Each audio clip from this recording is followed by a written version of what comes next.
Cette année, on est le 13, 14 et 15 octobre, contrairement aux autres années où est-ce qu'on est toujours à l'Action de grâce. Là, cette année, avec la Coupe du monde de vélo de montagne, on a dû se décaler un petit peu vers l'avant. Est-ce que pour vous, ça a été un petit problème de logistique ou ça s'est réglé de façon naturelle, sans problème? Ça s'est réglé de façon naturelle. Je vous dirais que le défi pour nous cette année, ça va être du fait qu'on n'a pas un lundi pour continuer à se ramasser. Donc, pour l'équipe, qui a toujours tout le monde a un travail à côté. Donc, au niveau de la famille aussi, ça va être une bonne logistique pour faire ça rapidement et essayer de s'organiser pour tout ramasser là, avant le dimanche fin de journée.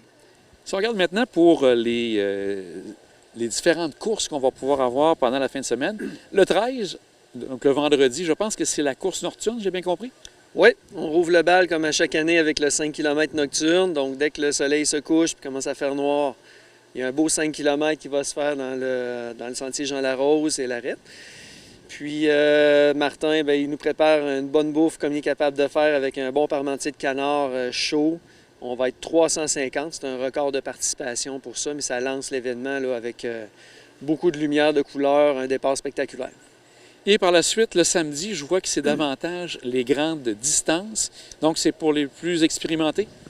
Oui, pour vraiment les amoureux d'aventure, donc toutes les courses qu'on appelle en trail, donc un peu plus boiteux, un peu plus côteux. Ça va de 42 km jusqu'à 11. Puis on court dans différents sentiers de vélo, des sentiers différents aussi. Mais c'est vraiment pour les amoureux d'aventure qui aiment ça être vraiment inondés, là, vraiment dans le bois, complètement inondés dans le bois. Et le dimanche, c'est davantage à partir plus, on pourrait dire, les gens qui veulent participer pour avoir le plaisir d'être au défi des couleurs? Oui, le dimanche, en fait, nos courses en sentier, c'est comme ça qu'est né le défi des couleurs il y a 10 ans. Dans le sentier Jean-Larose, aux abords de la rivière Jean-Larose, tous les coureurs qui sont habitués de faire de la route peuvent venir parce que c'est roulant. Donc, on n'a pas besoin d'avoir des chaussures spécialisées pour le trail. Donc, c'est très, très, très populaire. Il y a les marcheurs aussi qui sont bienvenus. Puis, c'est une journée spéciale. C'est vraiment... Toutes les générations se retrouvent là. Donc, il peut y avoir des enfants de 5-6 ans avec des grands-parents. C'est vraiment magique. Puis, au niveau des podiums, c'est le samedi et le dimanche. Donc, en fin de journée, il y a toujours ces podiums-là qui sont faits pour donner des prix aux gagnants. Oui, effectivement, les podiums, tous les premiers de chaque course vont recevoir un trophée en bois qu'on a commencé à mettre en place il y a 2 ans. Puis oui, on met de l'avant les 3 premiers, mais en fait, l'ADN du défi des couleurs, c'est aussi de célébrer tout le monde qui finit. Donc, tout le monde a un cadeau à l'arrivée, tout le monde a une médaille. Puis c'est ça qui est spécial avec cet événement-là. Est-ce que c'est la plus grosse année au niveau des inscriptions ou ça peut se comparer à l'an passé? C'est de loin la plus grosse. On est très fiers. L'année passée, on avait une année pluvieuse. Avec le changement de date cette année, on était un peu inquiets.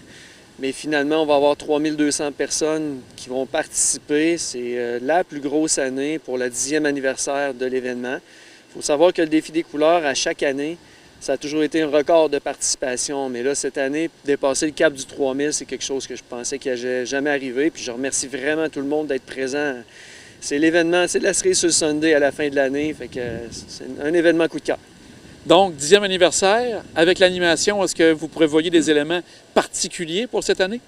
Ça va être un peu comme on a fait autour du Cap Tourmente, donc des ballons un peu partout, une bonne bouffe, où il va y avoir un chansonnier qui va venir le vendredi soir, donc après le 5 km nocturne, on va avoir Albos qui va venir dans la cafétéria du Mont faire une petite prestation.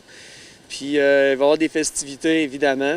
Mais ça va être beaucoup sur le décorum de l'événement. Puis on a des super surprises aussi à annoncer pour l'année prochaine là, pour augmenter les festivités au défi des couleurs.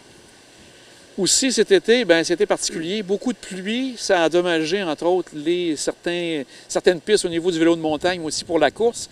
Est-ce que vous avez à vous ajuster par rapport à ça? Probablement, dépendamment là, des travaux que le Mont-Sainte-Anne va faire dans les sentiers, dont le sentier Jean-Larose, l'Arête, qui a eu des affaissements.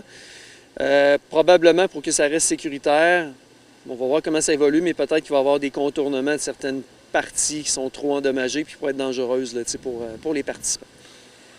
Encore cette année, est-ce que vous avez encore besoin de bénévoles à cette date-ci pour que les gens viennent donner un coup de pouce?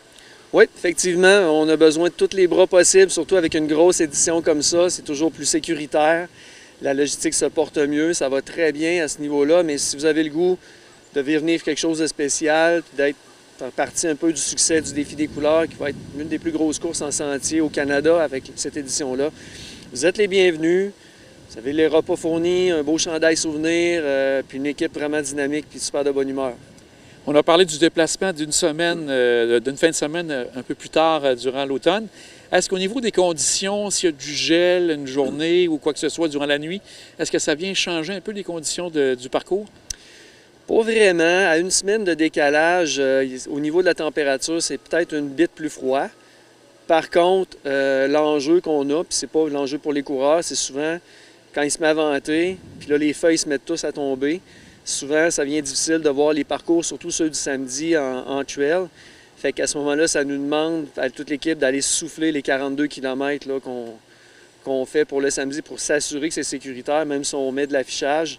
Une fois que les feuilles ont recouvert le sol, des fois, ça devient difficile de savoir. Il est où le sentier. Puis pour les coureurs aussi, lors des descentes, sur des feuilles qui sont mouillées, il faut faire attention. Il faut vraiment des crampons, être bien chaussés pour s'assurer de ne pas glisser puis se blesser. Mais sinon, s'il y a des blessés, notre équipe de premier soin va être là.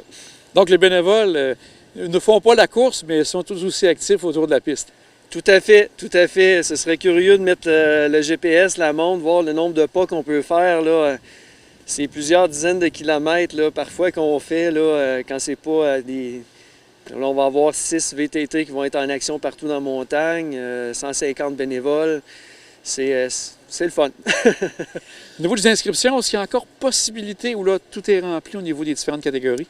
Présentement, il y a plusieurs épreuves qui sont complètes.